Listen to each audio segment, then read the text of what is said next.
Hello and welcome to another broadcast of the Peninsula Biz Buzz. My name is Shelley Smith. Bob, I'm excited to have this guest on today. How are you doing today?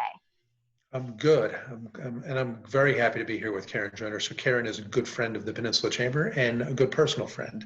And let me say right up front, Karen, from the food bank, but I assume everybody knows that. Karen, congratulations for being on the Inside Business Power list for 2020. Yes. Very well-earned honor, and it was well-earned before COVID, but your life has changed a little bit since then. So take us back 10, 12 weeks now. Before we knew what this was going to look like, and tell us what the mission of the Peninsula Foodbank was, and anything else you'd like to tell us about the food bank. Sure. So the official mission statement of Virginia Peninsula Foodbank is to distribute food effectively through collaborative measures that minimize hunger, promote nutrition, and encourage self-reliance through education. And we have major programs that speak to each of those components of our mission statement. For instance, we have a culinary training program that encourages self-reliance through education. Unfortunately, during this COVID situation, we had to discontinue the culinary training program. And even though we are still distributing about 185 meals to children every day, every weekday, we are doing that through the work of our executive chef and our production chef, and we do not have students in our kitchen at this time. We are going to reinstate that program around the third week in June with a smaller class, and everybody will be social distancing. We'll still be making cold meals instead of the hot, nutritionally balanced meals that we were making prior to COVID.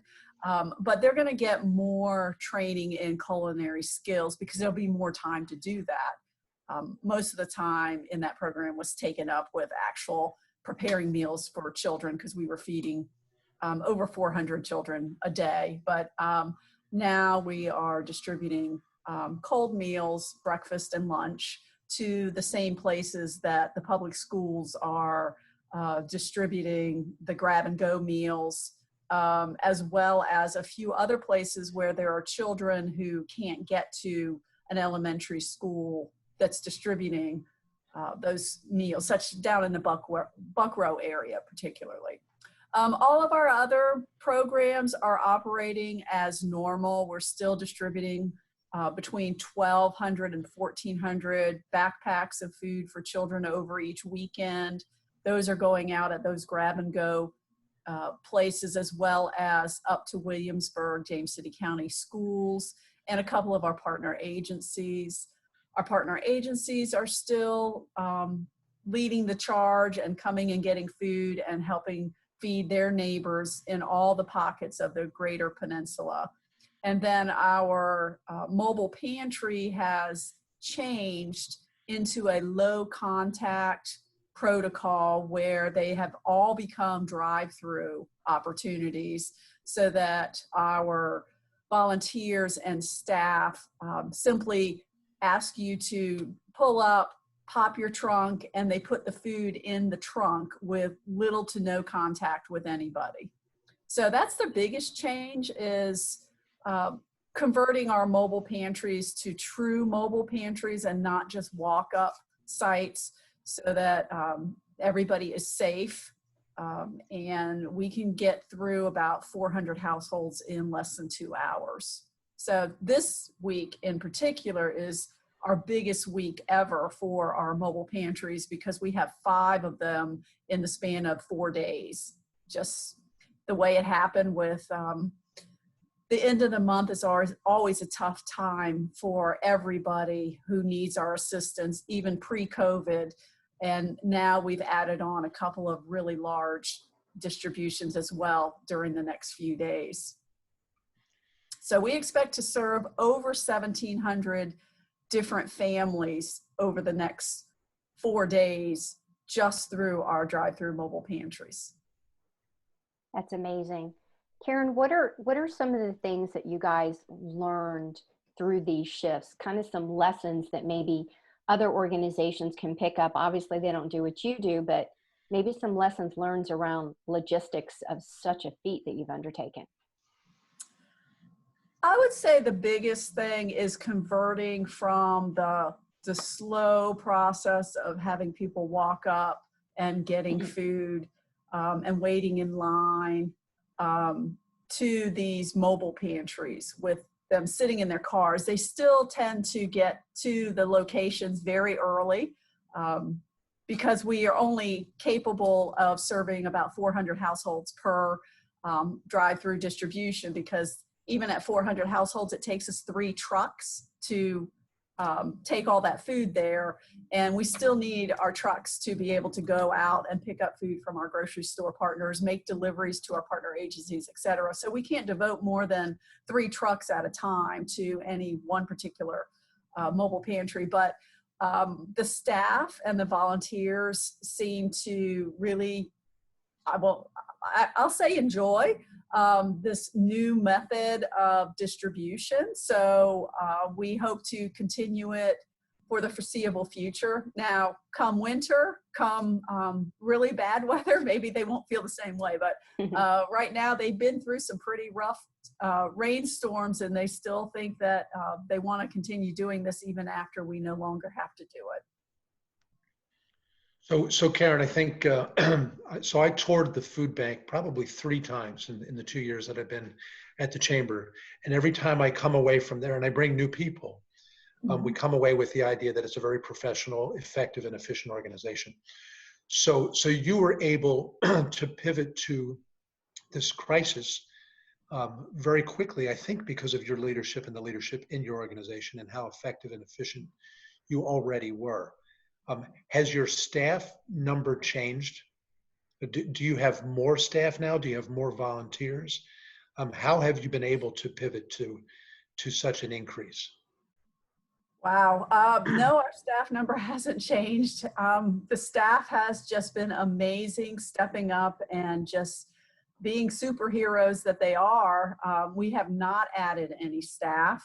Well, we added 1 temporary staff who helps us get the statistics from each car at our mobile pantries. And then when we get back here, he inputs all the information into our software where we track our client data. But he's only asking for a last name, a zip code, and how many people are in the household. And then he moves on. But when you're serving 400 households, you need to do that before you can start moving that line of traffic. But generally, we have not added staff. We temporarily even had to decrease the number of volunteers that we were accepting, because I think it was March 23rd, we closed the food bank to outside volunteers and other parties. And for a while, the staff was packing all the boxes, but we weren't going to be able to keep up with demand that way. So we reached out to a neighbor down the street. It has a large warehouse, lots of space, Atlantic Lift Systems. They provide forklifts and things like that. And they allowed us to have volunteer opportunities in their location for several weeks until 2 weeks ago when we invited volunteers back here. So we depend heavily on volunteers. And if you look at our website, you'll see we have so many volunteer opportunities every single day. And so if we didn't have those volunteers, we could not get the job done. So it's through the generosity of volunteers that we're able to pack those hundreds and thousands of boxes every month and get them to where they need to be. So otherwise we would have had to have increased our staff, but we generally did not increase our staff. Okay, excellent. Is there anything else that we didn't ask you about or that you didn't already talk about that you would like to convey at this point? Well, I'd just like to say if anybody is in need of food assistance during this time, they can either call us or they can go out to our website. We put a pop-up on our website. The first thing that'll come up will be our next large distributions, so that they can find places that they can go to. And if they're fortunate enough not to need food assistance, but they want to help out, they can also go to the tab that says volunteer. and click through to our volunteer hub calendar, and you'll see the opportunities for volunteering. And you'll also see that our community is extremely generous in both monetary funds, food, and volunteers. And so a lot of times if you click through the volunteer calendar, you may not be able to volunteer right away because it may be full, because we're practicing social distancing in our volunteer groups. So we're only looking for groups of 10 at a time. Except out at mobile pantries, we usually need about 25 per mobile pantry. But even then, if you try and get into volunteer, you might have to wait a week or so because so many people are very generous and wanting to volunteer with the food bank. So just, we need you. We'll need you for months going into the future. We believe that this crisis could last 6 to 18 months. It's not a short-term fix. People are going to need food assistance until everything returns to normal and people get back to work. So it's not something that's going to go away right away. So we'll need help long into the future, not just in the next few weeks or months. Karen, can you say the website out loud for those that are just listening instead of viewing, and the phone number? Sure. The website is hrfoodbank.org, hrfoodbank.org. And our main phone number is 596-7188. And you will get an answer by a person from 8 o'clock in the morning to 4:30 in the afternoon, or you can dial through if you know people's extensions if you call during some other time. Beautiful. Bob, anything else? No, that was wonderful, Karen. Thanks very much for coming on with us today, and for for all that you and your staff and volunteers are doing. That's fantastic. And I think the good news there, if there is any, is that what you said about you have more volunteers than you know what to do with. So the community is stepping up, and I think that's a wonderful thing.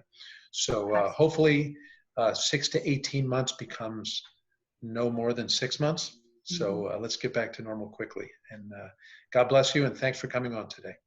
Thank you. Thank you so much. We look forward to having you and the lead class come back to the food bank. Yeah, absolutely. Thanks, Karen. There you go. Thank you so much for Karen joining us today on another episode of Peninsula Biz Buzz. Until then, be safe.